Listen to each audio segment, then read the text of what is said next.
Hi friends, इस video में हम Q3 FY26 का दो NBFC कंपनी का रिजल्ट आउट हुआ है उस दो कंपनी के बारे में डिस्कस करेंगे। एक का नाम है आपका L&T फाइनेंस करके और एक कंपनी का नाम है एमराल्ड फाइनेंस करके। तो इस दो कंपनी के बारे में आज हम इस वीडियो में डिस्कस करेंगे। तो चलिए वीडियो को स्टार्ट करते हैं। पहले हम डिस्कस करेंगे L&T फाइनेंस के बारे में। तो इसके पहले बिजनेस मॉडल हम जानेंगे, फिर इसका जो Q3 FY26 का जो रिज़ल्ट आया है इस रिज़ल्ट के बारे में भी हम डिस्कस करेंगे। फिर इसमें कंक्लूजन में आएंगे कि बैंक के परफॉर्मेंस के लास्ट में। तो पहले स्टार्ट करते इसके बिजनेस मॉडल के बारे में। तो L&T फाइनेंस करके पहले ये लोग क्या करते थे, कॉर्पोरेट जो फाइनेंस में ये लोग ज़्यादातर इसका रेवेन्यू आता था कॉर्पोरेट फाइनेंस से। लेकिन अब ये लोग क्या कर रहा है, रिटेल फाइनेंस में पूरी तरह से घुस गया है। अगर आप देखेंगे 2-4 साल पहले इसका जो रिटेल परसेंटेज का जो बुक था वो था ऑलमोस्ट आपका 50 से 60% के अंदर। लेकिन ये लोग धीरे धीरे इस नंबर को आपको ग्रो करते करते इसको ऑलमोस्ट 98% इस क्वार्टर में लेके आ गया है। और मैनेजमेंट का गाइडेंस भी है जो इसको लक्ष्य करके गाइडेंस दिया था FY26 के लिए। इसका जो गाइडेंस था वो था 95% से ऊपर इसको जो रिटेल का जो बुक इसका नंबर लेके आना था। लेकिन इन लोगों ने इस नंबर को ओवर अचीव किया है। अभी Q3 में इसका जो रिटेल बुक का जो नंबर है ये अभी 98% है और इसके आगे वाले क्वार्टर में भी आपका 98% था। तो इसके बाद इसका बिजनेस मॉडल में आप देखेंगे 3-4 आप लीवर है। इसका जो टोटल रेवेन्यू में 3-4 रेवेन्यू मिक्स में 3-4 लीवर है। एक है आपका रूरल फाइनेंस, दूसरा है आपका अर्बन फाइनेंस, थर्ड है आपका फार्मर्स जो लोन्स देता है, फार्मर्स को लोन देते हैं, और 4 है SME जो छोटे छोटे जो आपको जो बिज़नेस वगैरह स्टार्ट करते हैं जो SME होता है उस SME को, और फिफ्थ है इसका गोल्ड। तो गोल्ड का बिजनेस ये शायद 1-2 क्वार्टर पहले इन लोगों ने स्टार्ट किया है। इसीलिए आप गोल्ड में देखेंगे ईयर ऑन ईयर बेसिस में कुछ नंबर नहीं है, क्वार्टर ऑन क्वार्टर बेसिस में इसका लोन बुक ग्रोथ का नंबर और डिसबर्समेंट का नंबर है। तो इसका जो सबसे जो ज़्यादा रेवेन्यू आता है वो आता है आपका अर्बन फाइनेंस से, इसके बाद रूरल, फिर आप देखेंगे उसके बाद आपका जो फार्मर्स लोन होता है, फिर आपका SME, फिर गोल्ड लोन आते हैं। और आप देखेंगे अर्बन में इसका कुछ सारे प्रोडक्ट है जिससे आपका 2 व्हीलर लोन होता है, पर्सनल लोन होता है, फिर आपको देखेंगे होम लोन होता है, लैप होता है, ये सब वगैरह ये सब लोन ये लोग अर्बन में प्रोवाइड करते हैं। और रूरल में हम देखेंगे जो नॉर्मली जो माइक्रो फाइनेंस वाले सेक्टर में रूरल में ये लोग लोन वगैरह प्रोवाइड करती है। जैसे जॉइंट लेंडिंग ग्रुप होता है माइक्रो फाइनेंस में, तो इस माइक्रो फाइनेंस वाले सेगमेंट में ये रूरल में अपना लोन वगैरह ये लोग बांटते हैं। और अब तो आप सबको पता है कि माइक्रो फाइनेंस का जो एक बुरा वक्त बहुत दिन से चल रहा था, क्योंकि जो जो जो है RBI ने गार्ड्रिल वगैरह बैठाया था, क्योंकि लोग ज़्यादा से ज़्यादा लोन ले रहे थे, इसीलिए लोन का डिफ़ॉल्ट का रेट बहुत बढ़ गया था। इसीलिए कोई लोग 3 से 4 के बाद लोन ले नहीं सकते, ये सब बहुत सारे रेस्ट्रिक्शन आ गया था। इसीलिए इसके बाद कुछ स्टेट में जैसे आपका कर्नाटक में एक ऑर्डिनेंस वगैरह लग गया था। तो इसीलिए ये सब दिक्कत के वजह से आप देखेंगे उसमें आपको माइक्रो फाइनेंस का जो साइकिल था वो एकदम बुरे से बुरे हालत में चल गया था। लेकिन आप देखेंगे लास्ट 2 या फिर 3 क्वार्टर से आप देखेंगे माइक्रो फाइनेंस का जो साइकिल है वो अप साइकिल में चल रहा है। इसीलिए आपको जो माइक्रो फाइनेंस का जो कंपनी है, जैसे आपका मुथूट माइक्रो फाइनेंस, अरमान फाइनेंस, या फिर आपका क्रेडिट एक्सिस ग्रामीण, ये सब वगैरह कंपनी आपको अच्छे से देखना चाहिए। तो इसके बाद में हम थोड़ा बहुत वीडियो बना देंगे उसके ऊपर। तो अभी चलते हैं L&T फाइनेंस में। तो इसका जो रूरल वाले जो सेगमेंट है, तो इसमें इसका मेनली ये लोग आपका जॉइंट लेंडिंग ग्रुप के साथ ये लोग अपना लोन वगैरह प्रोवाइड करते हैं। तो यही इसका मोटा मोटी बिजनेस मॉडल, और इसी लीवर से ये लोग अपना रेवेन्यू वगैरह अर्न करते हैं। और इसका मैक्सिमम जो रेवेन्यू आता है वो होता है अर्बन से, फिर रूरल फाइनेंस से। तो यही इसका पूरा बिजनेस मॉडल है। और इसके बाद हम इसका Q3 FY26 का जो रिज़ल्ट है इस रिज़ल्ट के बारे में डिस्कस करते हैं। तो आप देखेंगे इसका जो लोन बुक का जो ग्रोथ है वो है आपका 21% ईयर ऑन ईयर बेसिस में। तो आपको ऊपर से देख के लगेगा कि लोन बुक का जो नंबर है वो थोड़ा ढीला है। अगर देखेंगे अगले वाले क्वार्टर में इसका लोन बुक का जो नंबर था वो था आपका ऑलमोस्ट 39%। तो इस क्वार्टर में थोड़ा बहुत आप देखेंगे लोन बुक का नंबर थोड़ा नीचे में आया है, तो ये आपको देखना पड़ेगा। फिर इसका जो डिसबर्समेंट का जो नंबर है ये बहुत ही तगड़ा नंबर है। ऑलमोस्ट 50% से इसका डिसबर्समेंट का ग्रोथ हुआ है वो ईयर ऑन ईयर बेसिस में, और 20% क्वार्टर ऑन क्वार्टर बेसिस में डिसबर्स किया है। डिसबर्समेंट का मतलब है लोन जो कंपनी है, जो L&T फाइनेंस जो कंपनी है, वो किस रेट से ये लोग अपना जो पैसा जो बांट रहा है, जो जो आपको जो जिस लेंडर को ये लोग लोन देते हैं, जो किस रेट से देता है, यही होता है डिसबर्समेंट का रेट। तो डिसबर्समेंट 50% से ग्रो किया है इस क्वार्टर में। तो अगर कोई भी बैंक या फिर फिनेंशियल हो, कोई भी लेंडिंग ग्रुप हो, वो तभी डिसबर्स करता है जब उसका हालत ठीक होता है, जब मार्केट का हालत ठीक होता है, आपका इकोनॉमी का हालत ठीक होता है, जब उसको कॉन्फिडेंट है, जो लेंडर लोग उसको जो जिसको लोग लोन बांट रहा है वो लोग उसको लोन लौटा भी दे सकते हैं, तभी ये लोग लोन बांटते हैं। और जब डिसबर्समेंट का ग्रोथ अच्छे से होता है, तब आप देखेंगे 1-2 क्वार्टर के बाद आपका लोन बुक का भी ग्रोथ वापस आ जाते हैं। तो लोन बुक का जो ग्रोथ है 20% नंबर है, इससे आपको घबराना नहीं है, क्योंकि डिसबर्समेंट का ग्रोथ अच्छे से हो रहा है। अगर ये लोग एसेट क्वालिटी ठीक रख जाए तो आपका लोन बुक का ग्रोथ का नंबर भी धीरे धीरे बढ़ जाएगा, और 2-3 क्वार्टर के अंदर बढ़ जाएगा, तब इस बैंक अच्छे से रीरेट होगा। तो यही बात है। इसके बाद इसका जो पैट का नंबर है वो 18% से ईयर ऑन ईयर बेसिस से ग्रो किया है। तो आप देखेंगे इसका ऑलमोस्ट एक 30 करोड़ का एक वन टाइम आपको कुछ पैसा वगैरह देने के लिए इसका पैट थोड़ा डाउन हो गया है। अगर आप उसको कॉम्प्रोमाइज करके देखेंगे, तो अगर इसको हटा के देखेंगे तो ऑलमोस्ट 25% से इसका पैट ग्रोथ हुआ है इस क्वार्टर में। तो इस होता है। आप चलते हैं इसका जो यील्ड के बारे में। आप देखेंगे इसका जो यील्ड है, यील्ड थोड़ा घट गया है। इससे आगे वाले साल में इस क्वार्टर में, यानी कि Q3 FY25 में इसका जो यील्ड का नंबर था वो था ऑलमोस्ट आपका कहेंगे तो 15.4%, और इस क्वार्टर में इस नंबर घट के आ गया है 14.66%। तो एक छोटा बड़ा एक दिक्कत है कि आप देखेंगे और भी कुछ जो फाइनेंशियल है उसका यील्ड धीरे धीरे बढ़ रहा है, लेकिन इसका यील्ड थोड़ा बहुत घटा है, ईयर ऑन ईयर बेसिस में घटा है, लेकिन क्वार्टर ऑन क्वार्टर बेसिस में यील्ड थोड़ा बड़ा भी है। ये कोई दिक्कत नहीं है, धीरे धीरे ये लोग रिकवर कर जाएंगे। और इसके बाद मैनेजमेंट क्या बोलता है इस यील्ड के बारे में, ये भी आपको सुनना पड़ेगा। और मैनेजमेंट का जो कॉन कॉल वो अभी नहीं हुआ है, वो शायद 19 जैन को होंगे, तब तो आपको पता चल जाएगा। फिर इसका नीम जो है, नेट इंटरेस्ट मार्जिन, वो भी ईयर ऑन ईयर बेसिस में ग्रो किया है, और आपका क्वार्टर ऑन क्वार्टर बेसिस में भी ग्रो किया है।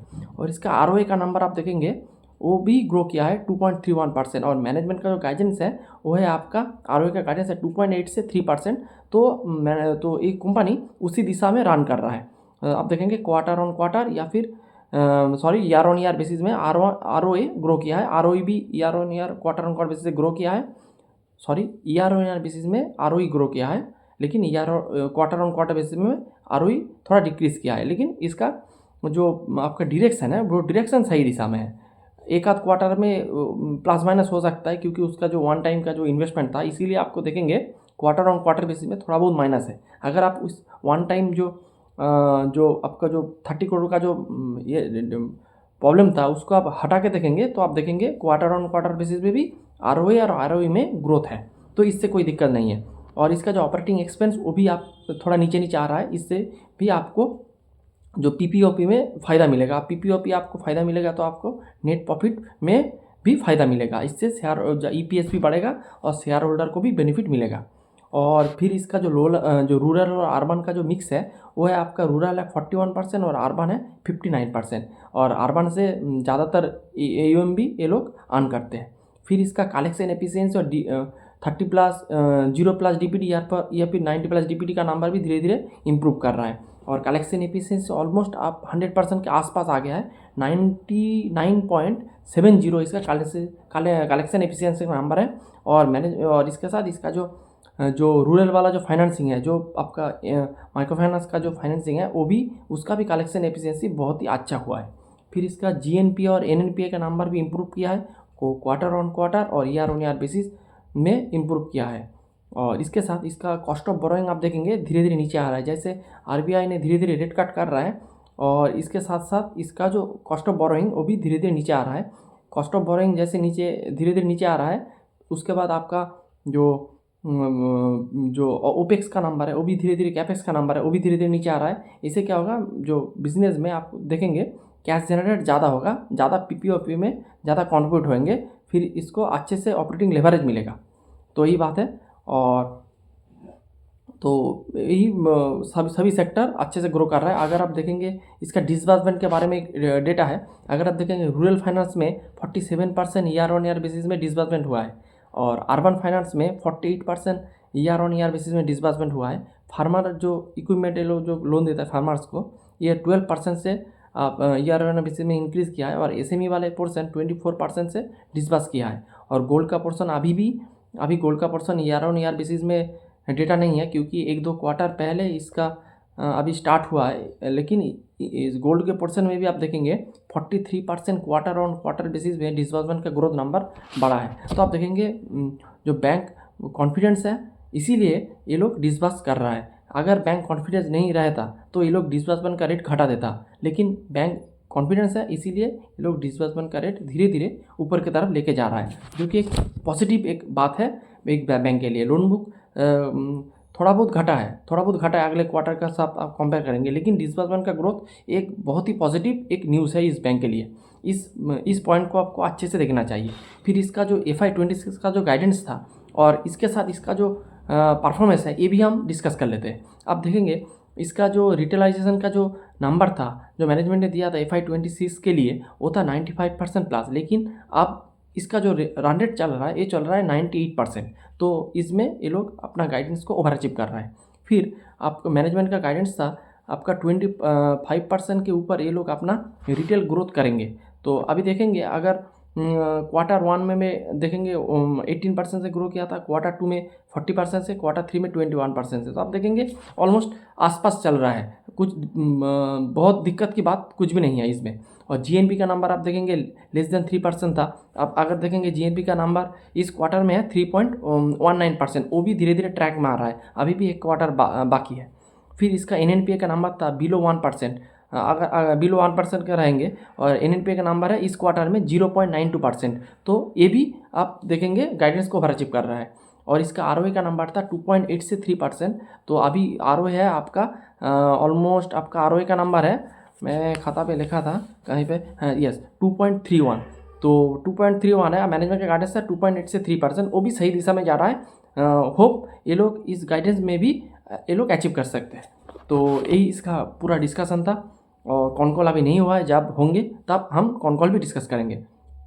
और अगर आप देखेंगे इस बैंक में 2-3 हमको नेगेटिव पॉइंट मेरे को लगा। एक है आपका यील्ड इज़ नॉट इम्प्रूविंग। आप देखेंगे यील्ड का जो बात है, तो यील्ड शायद हो सकता है 1-2 क्वार्टर के बाद यील्ड भी इम्प्रूव कर जाए, लेकिन इस क्वार्टर में आप देखेंगे यील्ड का इम्प्रूवमेंट नहीं है, थोड़ा आप डाउन टू अर्थ है। लेकिन और जो दूसरे जो NBFC कंपनी है, या फिर आप जो माइक्रो फाइनेंस वाले जो कंपनी है, उसमें भी यील्ड में आपको इजाफा हुआ है, लेकिन इस क्वार्टर में यील्ड थोड़ा टूवर्ड साउथ है। ये एक दिक्कत की बात है, कुछ ज़्यादा बड़ा प्रॉब्लम नहीं है, लेकिन एक छोटे प्रॉब्लम है। फिर इसका लोन बुक का ग्रोथ आप देखेंगे, और जो MSA जो NBFC का कंपनी है, जैसे आपका कैप्री ग्लोबल है, या फिर आपका पूना वाला फिनकॉर्प है, SBFC है, सब लोग 30, 40, 50% से ग्रो कर रहा है। लेकिन इसका लोन बुक का ग्रोथ अगर आप उसके साथ कंपेयर करेंगे तो थोड़ा डाउन आपको देखेगा। शायद जो डिसबर्समेंट जिस रेट से हो रहा है, शायद अगले 1-2 क्वार्टर के बाद इसका भी आप देखेंगे लोन बुक का ग्रोथ 30% चल जा सकता है। लेकिन इसके लिए आपको अच्छे से बैंक को क्वार्टर ऑन क्वार्टर बेसिस में ट्रैक करना चाहिए। तो यही एक बात है। और इसके एक और जो मेरे को थोड़ा बहुत डाउन लगा, ये है आपका प्राइस टू बुक हाई। तो आप देखेंगे इसका जो प्राइस टू बुक है ऑलमोस्ट 3 के आसपास है, आप 3 पकड़ सकते हैं इसका, सॉरी प्राइस टू बुक का नंबर है। और इसका ग्रोथ है आपका 20% से अभी ग्रो कर रहा है, 21, 22, 23% से। आप देखेंगे इसके साथ आप जो कैप्री ग्लोबल को कंपेयर करेंगे, तो कैप्री ग्लोबल का अभी जो प्राइस टू बुक रेशियो 2.5 है, और ग्रो कर रहा है आपका 30, 40, 50% से ग्रो कर रहा है। मैनेजमेंट का गाइडेंस भी है 35 से 40%। तो इसीलिए हम देखें जो थोड़ा पीआर टू पीआर कंपेयर करेंगे, तो आप इस बैंक को और अच्छे से ग्रो करना पड़ेगा मेरे जो पोर्टफोलियो में आने के लिए। तो ये मैन टू मैन वेरी करता है, ये एक सब्जेक्टिव मैटर है। आप किस स्टॉक को किस स्टॉक का आप पोर्टफोलियो में रखेंगे, किसको नहीं रखेंगे। तो यही थोड़ा 2-3 पॉइंट है जो मेरे को लगता है थोड़ा बहुत लैग कर रहा है, और अदर्स जो बिज़नेस है इस बिज़नेस के बारे में कंपेयर करेंगे तो। लेकिन बिज़नेस बहुत ही अच्छा है, डिस्बर्समेंट बहुत अच्छा है, हर एक पैरामीटर में आप देखेंगे अच्छे से, जैसा मैनेजमेंट का गाइडेंस है उससे भी अच्छे रेट से ग्रो कर रहा है। तो बैंक ओवरऑल बेसिस से बहुत ही अच्छा है, इस बैंक को भी आपको अपने रेडार पे रखना चाहिए। तो यही था इसका पूरा डिस्कशन L&T फाइनेंस के ऊपर। अब चलते हैं एमआरएफ फाइनेंस करके, ये NBFC कंपनी है, लेकिन इसका मार्केट कैप बहुत ही कम है, ऑलमोस्ट एक माइक्रो कैप वाला कंपनी है। इसका मार्केट कैप है ऑलमोस्ट 300 करोड़ के लगभग इसका मार्केट कैप है। इसका अलग प्रॉब्लम है। पहले इसको बिजनेस मॉडल डिस्कस कर लेते हैं। तो ये लोग क्या करते हैं, ये लोग अपना इसका एक प्रोडक्ट है EWA करके, अर्ली वेजेस एक्सेस। ये क्या होता है, सपोज कोई कंपनी है, कंपनी देखेंगे कुछ भी कंपनी हो, तो वो मंथ के लास्ट में ये लोग सैलरी वगैरह प्रोवाइड करते हैं। अगर किसी को, कोई एम्प्लॉय को, अगर आपको सैलरी आएगा 30 या फिर 30 को, और आपको लगता है 10 साल को 10 तारीख को, उसी मंथ का 10 तारीख में आपका कोई इमरजेंसी आ गया, कुछ पैसा आपको ज़रूरत है, तो आप क्या करते हैं, जो ये एमआरएफ फाइनेंस है, ये लोग इस पैसे को, जो आपका एम्प्लॉय है उसको फंडिंग कर देते हैं। इसके बाद ये लोग थोड़ा बहुत एक सर्विस चार्ज वगैरह प्रोवाइड करते हैं, और 20 दिन के बाद ये लोग कंपनी से अपना पैसा ये लोग वापस कर लेते हैं, और जो माइनस करके जो पैसा रह जाते हैं वो ये लोग अपने एम्प्लॉय को भेज देते हैं, जो कंपनी है। तो यही इसका अर्ली वेजेस एक्सेस का बिजनेस मॉडल है। तो बिजनेस मॉडल बहुत ही अच्छा है। एक कुछ परसेंटेज वगैरह कुछ चार्ज नहीं करते, ये आपका सर्विस चार्ज वगैरह लेता है थोड़ा बहुत, ये 2 से 2.5% के लगभग सर्विस चार्ज ये लोग अपना डालते हैं। तो इससे ये लोग रेवेन्यू कमाते हैं, और इससे साथ ये लोग जो बहुत सारे कंपनी के साथ जुड़ रहा है, और उस जो कंपनी का जो एम्प्लॉय है उसको और भी सारे प्रोडक्ट वगैरह भी सेल कर रहा है। ये एक इसका बिजनेस है। उसके साथ ये लोग अपना गोल्ड लोन का भी एक सेगमेंट है, ये लोग गोल्ड लोन वगैरह प्रोवाइड कर रहा है, दूसरा सेगमेंट है। और तीसरा सेगमेंट है ये लोग, और जो दूसरे जो कंपनी का जो इंश्योरेंस है आपका, और जो सारे बैंकिंग का प्रोडक्ट होता है, वो सब बैंकिंग का प्रोडक्ट ये लोग अपना सेल करते हैं। इससे ये लोग बैंक के साथ ये लोग अपना फी का कमीशन कमाते हैं। तो ये इसका बिजनेस मॉडल, इससे ये लोग अपना बिजनेस वगैरह रन करते हैं। और इसका जो टारगेट है EWA प्रोडक्ट को ये लोग धीरे धीरे इंक्रीज़ करना चाहते हैं। अभी अगले क्वार्टर में इसका परसेंटेज 3.5% टोटल AUM है, लेकिन ये लोग अब इसको बढ़ा के 8 से 10% लेने का इसका इरादा है। तो यही इसका मोटा मोटी बिजनेस मॉडल है।